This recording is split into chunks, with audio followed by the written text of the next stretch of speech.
François Hollande has made good on his promise. France's president promising to reverse the trend on unemployment before the end of the year. Last Thursday, news came in. 20,000 jobless went back to work. Well, that's the good news. The bad news is 20,000 is a drop in the bucket. France's unemployment rate still stands at 10.9%. And François Hollande has other fires to put out. Demonstrators from both the left and the right protesting a record level of taxation. There's truckers and farmers from Brittany who've donned red caps to protest a now suspended eco-tax. This Monday, they teamed up even with angry horseback riding enthusiasts to slow traffic leading into Paris. That's right, horseback riders, equestrian centers facing an EU-imposed rise in sales tax from 7 to 20%. So, as France's winter of discontent sets in, how do you fill the state's barren coffers? Consumer spending is the way, argue the big home improvement chains. They're lobbying for a loosening of France's strict rules against work on Sunday, changing the work and spending habits of the French, a telltale argument to be having in a nation that is struggling for solutions. Today, in the France 24 debate, is France working enough? And with us to talk about it from Brussels, he's a farmer, an anti-globalization activist, and a member of the European Parliament for the Greens. José Bové, welcome to the show. Hello. Here in the studio, Raquel Garrido, spokesperson for Le Parti de Gauche, the party of the left, which was in the streets on Sunday. Yes, we organized a big rally, 100,000 people for a fiscal revolution. Fiscal revolution. We'll get to that in a moment, find out what you mean exactly by that. But we also want to welcome, he is a Paris-based high-tech startup CEO, Jakob Hessler. Is Tiny Clues open for business on a Sunday? I would say when you're an entrepreneur, you work. But then I wouldn't consider myself an employee. Okay. You do have 10 employees. Well, maybe we'll talk about that in a moment. And Erwan Lenoir, a regular contributor to Atlantico.fr, business consultant and blogger. Welcome as well Thank you. to the show. The France 24 debate, where you can always join the conversation on Facebook and on Twitter, our hashtag F24debate. Yes, this Monday, there was the unveiling of a report, and the government promises that down the line, we will see a loosening of the ban on work on Sunday. Well, a relative loosening. More from Kedevan Gorgistani. Easing the Sunday work ban, but protecting the sanctity of France's rest day. That's the French government's position on Sunday store openings. Sunday is not just any day, and we don't want it to become one. We need to make the law better, make it clearer and simpler, so it is understood by everyone. While most food stores are open on Sundays, when it comes to retail, only certain stores or designated commercial zones get the go-ahead. But with unemployment stuck above 10%, many argue that expanding Sunday work could help the economy. Employees at this home improvement store have fought for months to work on Sundays. We get 10 euros per hour during the week, and on a Sunday we get 25 euros an hour. Working on a Sunday is a choice for me. I've been doing it for years, and I'm happy about it. A government-commissioned report says greater flexibility and clarity are needed. It recommends raising the number of allowed working Sundays to 12 from 5. It also recommends reviewing how commercial zones are determined. Right now, shops on the Champs-Élysées are open on Sundays because the famous avenue is a tourist zone, but department stores next to the opera remain closed. José Bové, are you for or against this loosening of the law on the opening stores on Sundays? Well, yeah, this is a very old debate in France, and of course, what is the problem now? There are some shops which are open, the others are not. And there's any national regulation. So the fact that there's a new debate on this issue, I think it's important, because some people who are working on Sunday can have double the income they received, but on the other side, we see some shops where they have the same income as the other days. So we need completely to put this on the table again, but which is sure, and I agree with the minister which was talking a few minutes ago to say that Sunday in general shouldn't be worked. Sunday in general shouldn't be a work day. France's labor minister goes further. Let's listen to what socialist Michel Sapin had to say. Le dimanche, Sunday is not like any other day. I'm against changing that. dimanche. Je suis I'm against commercializing everything. And from time to time, we should stop counting in terms of money spent or money earned. But if it creates employment, But no, you know it doesn't automatically create jobs. des emplois, vous savez bien. Raquel Garrido, when you hear the minister saying it's not just about money. Well, in this case, it's proved that it can't create jobs. Why? Because France is in the midst of a austerity marasma in all of the Eurozone. And the reason why our economy isn't working is because of that austerity policy. Our wages are low. Home improvement centers say that their business goes up 5 to 8% when they're open on Sundays.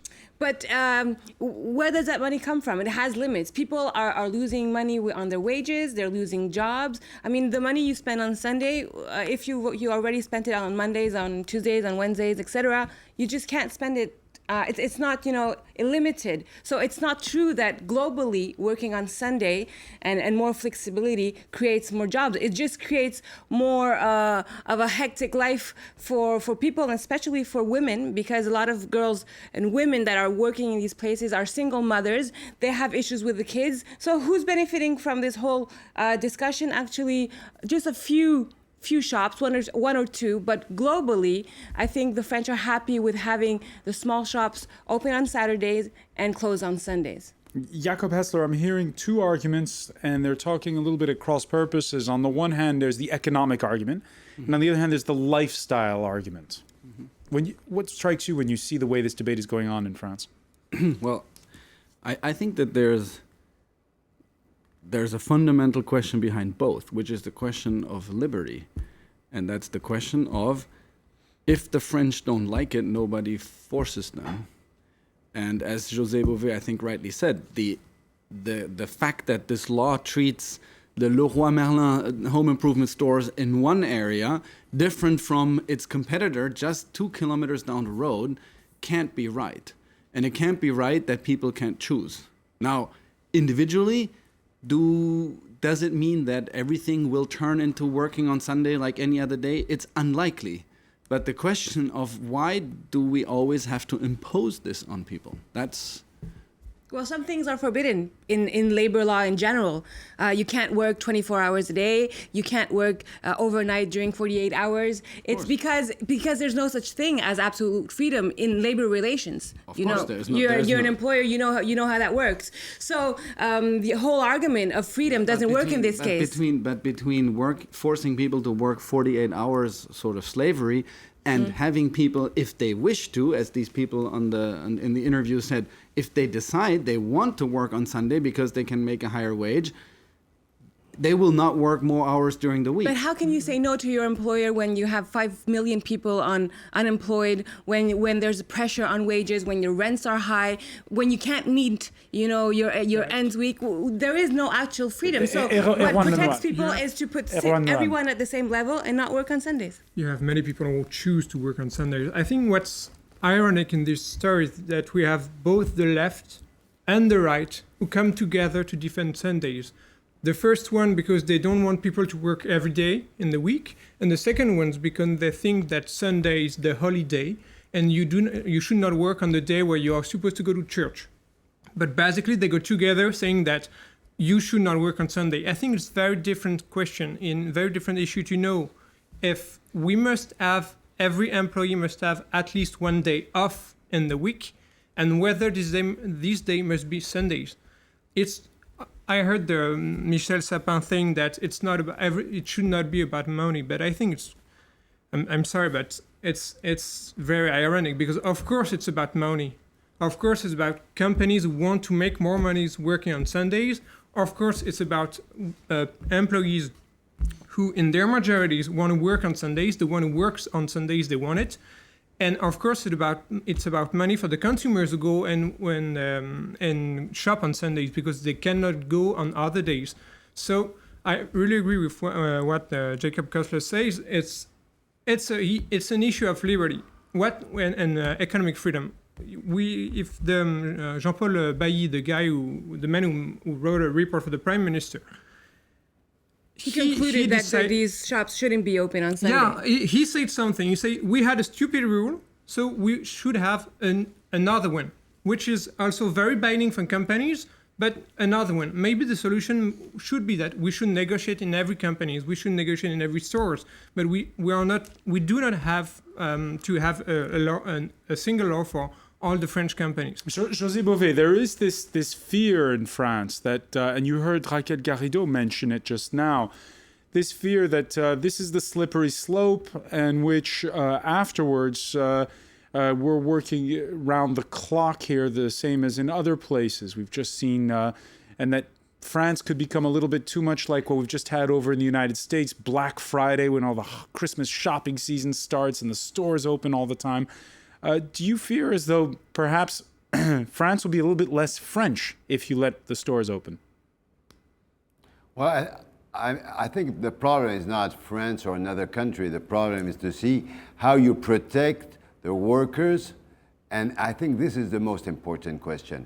Of course, I believe that this is not only a French question, it's a European question, and we have to have now a real work to harmonize at the European level what are the social rights of the people. The fact that some companies are struggling hard to open shops on Sunday could be dangerous for the people, because how a worker could be able in his shop to say, I refuse to work on Sunday. This is also a big problem. And we see very often now in some kind of shops and supermarkets, workers who want to say, I don't want to work on Sunday because I want to stay with my family, has a lot of pressure. So I think we need a legislation to say how many Sundays a shop can be open, but also how can we protect the workers who say, my family wants me on Sunday and I want to be with them. And this, I think, is very legitimate too. You mentioned Europe, and there's a whole wide range when it comes to Europe. Some viewers who are watching this debate from other parts of the world may be rolling their eyes about the feckless French. But point of fact, most of Europe defends the sanctity of Sunday. Germany, Sundays and public holidays are rest, except for in emergency services situations.